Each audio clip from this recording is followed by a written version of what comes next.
waa tahay dhegeystayaal waa qadara daahir ciige iyo heestii iska shacbada mari waa tahay dhegeystayaal haatana waxaan u gudbaynaa heestaas usoo laaban doonaa barnaamijkeenii ee caafimaadka maantana wuxuu ku saabsan yahay fitamiinada iyo faa'iidooyinka ay u leeyihiin jirka iyo dhibaatooyinka ay u keeni karaan qofka haddii uu ku yar yahay fitamiinka. barnaamijkan bara cudurkaaga dhegeystayaal iyo daawadayaalba mar kastaba waxaa inoo diyaariyo mahadi ha ka gaartay tutor maxamed xaashi. waxaan kugu soo dhaweynayaa tutore barnaamijkan aad mar walbaba soo diyaarisid nafsii gudaga. بسم الله والصلاة والسلام على رسول الله صلى الله عليه وسلم. أما بعد وهرين وحمحض إلى إلهي الناس خلي ما كان يا إذا عاد اسمع الوين وهنتي عاد اسمها وشة سيدي أي بلشة الصومالية بس قد بالله هيد أرمها الله حريدة عفمات كا أرمها بلشة runtii aad baan ugu ammaanaya dadaalka ay wadaan ana ay siiyeen jaaniskan qaaliga ay siiyeen in halkan dee ugu soo gudbiyay bulshada wixii ilaahay baray. intaa ka bacdi maanta waxaan si kooban uga hadli doonaa bal fitamiinada kala duwan ee jirku u baahan yahay. sidaan ogsoonahay jirkeenna qofku wuxuu u baahan yahay inuu helo 6 shay helo oo jirka aan ka maarmi karin marna. waxaa ka mid ah cuntooyin kala duwan oo laga helo waxa loo yaqaano protein, koolhidraat, dufan ama dux ama fat, fitamiino, macdan iyo biyo. marka qofku 6daas shay waa inuu helaa oo isku dheeli tiran. protein wax ka qaata, dufankii wax ka qaata, sonkorta wax ka qaata, koolhidraatkii, sidoo kale vitamiinkii, macdantii iyo biyihii. marka inta qof markuu qaato waxaa helayaa marka jirkii helayaa caafimaad. haddii qofku uu cuno cuntooyin aan isku dheeli tirnayn wuxuu halis noqonayaa in maadooyinkaanu soo sheegnay qaar ka mida inay jirkiisi ku yaraadaan markaana ay u keenaan qofkii dhibaato u keenaan mogta caafimaad sida brotiin ku yaraado kale ama ku yaraato difanka oo kale ama ku yaraado koolhidraatka. marka maanta waxaan ka hadli doonaa si kooban vitamiinka haddii la ka dhigo. waxaan kasoo qaadan doonaa adigu 2 vitamiin oo muhiim u ah jirkeena, vitamin O ama vitamin A iyo vitamin D baan ka hadli doonaa insha allah. vitamin O-da caadi ahaan waxaa laga helaa sida caadiga cuntooyinka jaalaha sida ukunta jaala oo kale, qaybta jaalaha oo kale, dabacasaya ama kaarota waxa loo yaqaano karoota loo yaqaano ayaa badanaa laga helaa. marka vitamin A-du waxay faa'iido u leedahay inta badan xuubka jirka sida maqaarka oo kale, xuubka jilicsan ee indhaha oo kale bay qayb ka qaadataa. difaaca jirka qudhiisa qayb bay ka qaadataa oo in qofkii mugtay jirkiisa ka difaaca cudurrada qaarkood qayb bay ka qaadataa. marka haddii qofka ay ku yaraato vitamin O-da ku yaraato inta badan marka haddaan ka hadlo faa'iidooyinka ay leedahay waxaa ka mid ah vitamin O waxay faa'iido u leedahay qofku inuu habeenkii markii shaacu madoobaado habeenkii uu arko oo markuu meel madow soo galo oo kale habeenkii madoobaado inuu si fiican wax u arko. haddii marka vitamin A ku yaraato waxaa dhacaysa in qofku marka habeenkii gaadho waxba arki waayo oo qaado cudur loo yaqaano night blindness ama indha habeeno. maalintii waa caadi, iftiin markuu waa caadi, laakiin markuu meel madow tago qofkii wax arki maayo waayo vitamin A baa ku yar jirkiisa ku yar. kale almost markii vitamin O ku yaraato waxay soo gaaraysaa dhaawac maqaarka xuubka isha jilicsan. marka hore mugtay bilowga hore qaybta cadaysha ayaa dhaawac soo gaaraya. haddii marka qofka hore loo daweyn oo arrinta hore loo sii ogaan oo markiiba dawo fiican la siin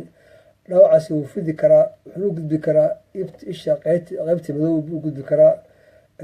marka wuxuu keeni karaa caalir ama inflammation ku dhaca qaybta madow sida loo yaqaano keratit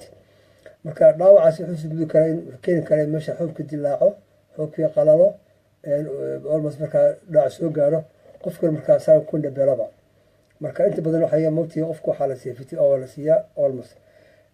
xagga difaaca badan caruurtana ugu fiican tahay waayo ilmaha waxay ka saacidaa oo ay ka caawisaa in uu difaac fiican yeesho oo ilmihii cudurada qaarkood iska difaaco sida jadaacadoo kale shubanka oo kale iska difaaco waa taas keentay marka ilmuhu ay jadaaca ku dhacdo kale lagu caawiyo in la siiyo vitamin O si markaa difaaca jirku markaa magaranaysaay dee u fiicnaado waa marka ilmaha duumo qaado malaria qaado ama shuban ku dhaco ama jadaaca ku dhacdo badanaaba difaaca jirkaa daciifaya marka waxu baahan waxa mogtay dee ka saacida almost arrinta ayada marka inta badan waxaa la siiyaa vitamin O waa la siiyaa marka haddaan u gudbo intaan ka gudbo vitamin D da gudbo haddii dee su-aalo weydiinaysid axmed diyaar baan ku haddii intaa wax dhaafay oo ma tutore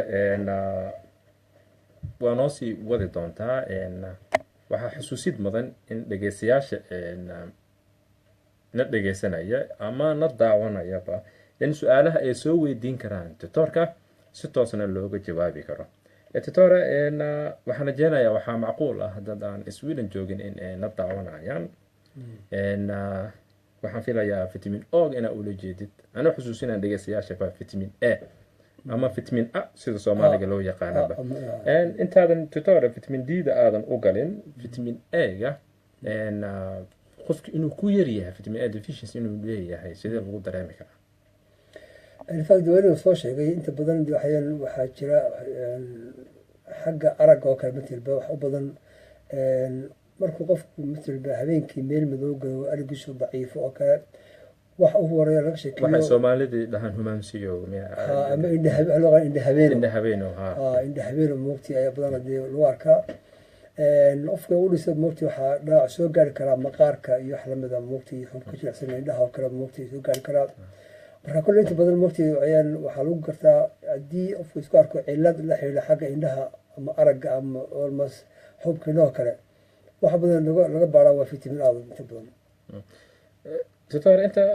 ma indhaha bes muu quseeyaa mise jirka intiisa kalena wuu quseeyaa taranka ha noqoto wax walba madawaynu ka hadlay guud ahaan dee maqaarka jirka moogta difaaca jirka qayb ka qaata xubka jirka jilicsan qaybta moogta maqaarka iyo xubka gudaha jirka oo dhan qayb ka qaata difaaca qayb ka qaata soo marka xubka jirka soo gelaya dee xubka soo gelaya xubka jilicsan oo dhan baa dirqsi marka mareenka dirqsi xubka dee magaranaysa taranka qayb ka qaata saacida diigaaga sii galtay tutore su-aalaha inta badan usoo laaban haddii markaan ka gudubno aanu gudubno vitamin D runtii waa vitamin aada ugu muhiima qofka biniaadanka caafimaadkiisa iyo koritaankiisaba marka vitamin D ga waxaa laga helaa sida caadiga laba meelood baa badan laga helaa meel waa xagga qoraxda ama falaaraha ma garanaysa cadcadda baa laga helaa qoraxda iyo qayb kaloo waxa qofku cuno oo sida macaba sida caanaha oo kale ukunta oo kale ma garanaysaa kalluunka oo kale waa laga helaa marka inta badan labada moogta meelood baa qofka uu ka heli kara vitamin D haddaynu xaggan qoraxda nimaadno falaaraha cadcaddu markay maqaar ku dhacaan caadi ahaan maqaarka hoostiisa waxaa ku jira dufan baa ku jira soo gara maqaarka hooseeya dufanka maado vitamin D3 waan active ahayn ayaa ku jirta marka falaarahaasi ay ku dhacaan maqaar ku dhacaan maadadii moogtii way shiilmaysaa marka shisho dhiigga raacaysaa kadib beerka iyo keliya sii maraysaa waxaa loo bedelaa marka vitamin D active marka vitamin D marka maxay tartaa waxaysan lafaha inay adkaadaan ayay qayb ka qaataa oo calciumtii ku jirtay dhiig ku jirtay inay qaado oo lafihii geyso halkaa lafihii korguso kayd ka dhigto in taqaana cuntadii la cunay qofku cunay wixii calcium ku jirtay in la shiido nuugo waxay ilmihii nuugaan qayb ka qaataa in calciumtii aan jir ka bixin oo kaadi raacna qayb ka qaataa marka almost baahi badan baa loo qabaa vitamin D inta badan isku xiran yihiin calciumta iyo vitamin D isku xiran yihiin haddii mid yaraato kala badanaa way yaraanaysaa haddaan kala qaadno ilmaha soo koraya maxay faa'iido u leedahay ilmaha soo koraya markuu ilmuhu korayo waad ogtay markuu ilmo dhasho inta badan jirkiisu waa carjow ama waa carjow mogtay weeyaan badanaaba marka carjada markuu ilmuhu koraba waxay isku bedeshaa waxa loo yaqaano laf soo garan marka lafta mogtay waxay u baahantay calcium hesho u baahantay marka vitamin d iyo calcium badanaa moogtay labada way saacidaan marka haddii ilmuhu yaraado ilmaha yar hadduu marka vitamin ku yaraato badanaa moogtay waxaa dabdhac ku yimaadaa inay ilkihii soo baxaan oo kale ilkaha soo baxaya qayb bay ka tahay vitamin d way saacidaa madaxan inuu adkaado lafu inay adkaadaan jirka moogtay inuu koro ilmuhu koro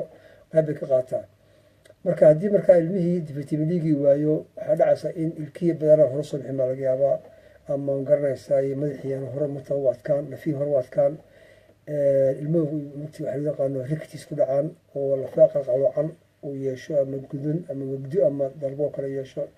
ilma garanaysaa fadhiga ku raaga oo fadhiidoo kale noqdo baa laga yaabaa lafaha mugti meelaha iskalka qudhow mataqaanaa oo noqdaa wax qalqalooca marka inta badan kasaa mugti ayaa lagu arkaa carruurta badanaaba laakiin qofka weyn waxaa lagu arki karaa haddii almas muruqa xanuun lafa xanuun joogto ah lafihii ma garanaysaa inta badan mugti ka cabanaya garaac joogtaa qofkii daal dareemaya hurdada ka kici karin kuwadhow mugti qayb bay ka tahay marka fact muhiimka waxaa su-aasha badanaa waxaa la isweydiiyaa maxaa dhacay badanaaba soomaalidu badanaa halka marka yimaadaan la baaro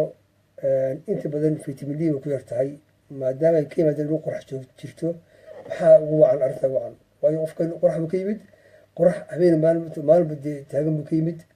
halka marka la baaro waxaa laga helayaa vitamin d baa ku yaraanaya waxaa markaa taa badanaaba sabab u noqon kara ayaa la isweydiiyaa badanaaba welinka sheegnay vitamin d-ga laba meelood bay kasoo gashaa qof kasoo gashaa xag waa cadceedda oo vitamin d-ga maqaarka bedelaysa u rogaysa active qaybna wixii kale jirka u helayay oo cuntooyin ahaa ee kasoo gelayay xagga cuntooyinka marka ninku moogti mid baan haysanaa hal source baynu haysanaa qoraxdii laakiin badanaa waxaa maqan qaybtii kalaa maqan ee ahayd in qofku caana cabo ukun cuno kaluun cuno beed cuno halkaasaa mogtaa markaa aanu ka nahay naaqis ka nahay halka qofka yimaado dee almas qoraxdii lakan dee ma jirto badanata keenta in dadka badanaa dadka dhulkan ka yimid vitamin ku yaraato badanaa waa arrinkaas ya marka badanaa qofka mugtalka waxaa la siiyaa sida caadi waxaa la siiyaa dee mugti marka bilaha oo mugti winterka kale haddii qorax jirin kiniin vitamin d ku jiro oo saacida in taqaana kaalintii dee cuntooyinkii maaragtay ka saacida aad iyo aad waa runtaa weye tutore inta badan soomaalida halkan markay yimaadaan waxaa lagu sheegaa in vitamin d-gooda uu yaryahay taas macnaheedu ma waxay tahay iyagoo soomaaliya joogo in maadooyinkii ku badnaa vitamin d-ga in muxuu ahaa aysan qaadan jirin khaasatan inta badan dumarka ayaa la dhahaa waxaa aada ugu yar tahay vitamin d-ga marka cuntooyinka soomaaliya laga cuno ma u badna miya vitamin d-ga anigii soo xusay markaan ka hadlayo waxyaalaha laga helo vitamin d-ga waa runtaa dee dhulkeenii caadi ahaan qorax way jirtaa laakiin waxaa ka maqan maadooyinkii laga heli jiray vitamin d-ga sida caanaho kale dadka badan caanama cabaan duruufo dhaqaale awgeed baa u saamaxayn in qofka caano badan marab la cabo oo ukun cuno oo uust cuno oo kaluun cuno moogtay marka badanaa moogtay maadooyinkii laga heli jiray ayaa inta badan keena talabaad maadaama maqaarkeena madow yahay almost wuxuu u baahan yahay moogtay marka qaarkood inuu vitamin ka badan tan caadiga moogtay uu helo marka walbas waxay la xidhiidhaa cuntooyinkaas sheegtay marka aan ku xusay in aanan ku jirin vitamin d badan ku jirin qofka aanu cunin waayo moogtay caano ma cabo kaluun ma cuno beed ma cuno uust ma cuno dadka xeero kooban ayaa u haysta jaanis inay wax ku iibsadaan duruufo dhaqaale awgeed markaas kintabadan inta laga helo waa taasa badan saacidaysa aad iyo aad tutor marka adoo hadhowti noo soo xiri doontid labaduba qofkii laga waayo dhegeystayaashan aan soo dhaweynayno qofkiina soo weydiiya su-aalaha aada ugu jawaabi doontid bal kaba soo qaadba qofkii vitamin d-gaada wuu yaryahay la dhaho ama eber waaye oo haddana socdo oo aan waxba dhib dareemeynin dad soomaalina waxay jiraan iyagoo caafimaad qaba halkan barafka markaysan birixoodaan jabo ma is leedahay dhibkaas way keenaysaa weli ka hadlay waxaa kuyiri badanaa vitamin c-ga iyo calcium oo lababa isku xiran haddii marka vitamin d yaraado waxaan vitamin d-gu wuxuu saacidaa in cuntada qofku cunay wixii calcium ku jiray ay cuntadii la shiido xidmihii raacaan dhiigga raacaan haddii marka vitamin d meesha ku yar tahay maxaa markaa meesha yaraanaya vitamin calciumta meesha oo ka baxaysa markaa moogtay marka haddii vitamin yaraato macnaheedu waxaa yaraan karaa calcium marka qofkan haddii xitaa aanu waxay keenaysaa waxa loo yaqaano mugti osteoporosis soo garan lafihii adkaa dee ma adkaanayaan way jilcayaan lafihii soo garan waxa loo yaqaano mugti yani ben weakening soo garan marka lafaha jilcay waxaa keenaya dee waxaa ku yaraanaya mugti cufkii lafta baa yaraanaya ama waxa loo yaqaano mass ben massa baa yaraanaya markaas kadib qofka mugti la farxoon ka cawdo badan hadduu mugti dhaco jawaab mugti almost waxay keenaysaa waayo cufkii iyo quwadii miisaankii lafta maasi ay baa yaraanaya marka waa labada isku xiran ay marba calcium iyo vitamin D ma kala maarmaan mugti isku xiran yihiin aad iyo su-aashaad u dambaysa marka doctor anagoo soo gabagabeyn doona barnaamijka kadibna gunxirka aad soo bin doontid labadaba aad soo koobi doontid hooyada uurka leh maxaa kula talinaysaa in labadan vitamin aan maanta ka hadalnay in iyaga ay isticmaalaan maxaad kula talinaysaa ortifaal dee hooyada uurka leh mugti almost waxay u baahan tahay nafaqa ay u baahan tahay almost dietary bay u baahan tahay oo inay isugu jiraan dee protein iyo carbohydrate intiiba diib ay hesho waa muhiim waayo waa laba nafar markay uur leedahay waa laba nafar weeyaan soo garan marka waxayaan ilmahan abuurmay ilaahay biyaha ka abuuray ee noqday jirka iyo lafaha iyo cunuqda noqday wuxuu ka bilaabmay oo hooyadu ku bilaabmay waa jirkeedu baa naaqusmaya soo garan marka waxay wada heshaa mugti ershatning wax mataqaanaa dee soo celiya wixii ka baxay jirka ka baxay haddii marka aan hooyadii aan isticmaalin waa ilmahan koray 3 kilo soo dhalanaya iyo dheeraad dhalanaya wuxuu ka yimid biyuu ka yimid dhinacu ka yimid marka waxaas oo waxay soo baxeen hooyadii way ka qaatay soo garan marka si hooyadu mugti maanis gelin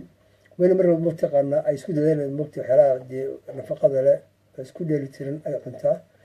بروتينka cuntaa caanaha caabtaa magaranaysaa vitaminka mugti walba yeeranka ay qaataa loo yaqaano birta maarta waayo maarta waa muhiim dumarka waliba soomaaliyeed markay ulka leeyihiin caadi ahaan waxay aaminsan yihiin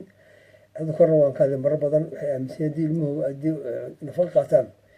ilmuhu korayo ilmuhu korona dhow mugti dhibaato mugti ilmuhu ay dhasho ku noqonayso dhibaato marka qaliin wax ay ka baqa badanaan laakiin qofku inuu aamino waxay jirka ugu baahan mar walba waa ilmahan koray waxayaan wuxuu baahan yahay waxaa u baahan nafaqadii waxay qaatay soo ceshitay marka vitamin D waa muhiim in la qaato uladii mugti ay ku yartaan weyn qaataa haddana ku yareen weyn mugti caanaha cabta oo mugti hadee dadku caanaha kaba soo qaadba Soomaalida qaarkii caanaha way ka baqaan oo ma cabaan oo caloosha ayaa furmayso iyagana maxaa kula talinaysaa qofka caanaha aan cabi karin oo caloosha furmayso caanaha dee intii horta caadahan waxaa ogsoonahay saxdii qaar baa jira qaar lactose bay qabaan caanaha waxa ku jira loo yaqaan lactose sonkor lactose baa ku jirta marka dhinaca loo yaqaano mugti lactase ayaa mugti shida caanaha sonkorta shida mugti dadka marka qaarkood waxaa dhacdaa in enzyme-kaas ka maqan yahay enzyme-ka loo yaqaano mugti lactase ka maqan yahay waxaa dhacaysaa marka sonkortii ku jirtay lactose-ka la shidi maayo marka waxay keenaysaa qofka marka inuu ka cawdo cudurro badan la xiriira lactose-ka ka maqan laakiin caado qofka doon isku arkin wax cilada isku arkin inuu ka baqa maaha laakiin haddii lagu sheego in mugti qofkaasi qabo mugti cudurka la xiriira lactose oo kale mugti marka waxay waa khasar dii caan iska dayo ama qaato caana ay ku yartahay ku jirinba oo lactose free laakiin waa muhiim mugti qofka caana cabaan waayo caano waxa keliya mugti maanta dee ka heli karo vitamin D iyo magaranaysaa calcium iyo wax lamida mugti aad iyo aad waxaan filayaa tutoore in aad aad iyo aad u bayaanisay wax kale ma ku sii doonto tutoore waa tahay dhegeystayaal intaas waxaan kusoo gabagabeynaynaa barnaamijkii baro cudurkaaga uu markasta soo diyaariyo tutoore maxamed xaashi mar kale iyo isbuuca dambe sidaas iyo nabadgelyo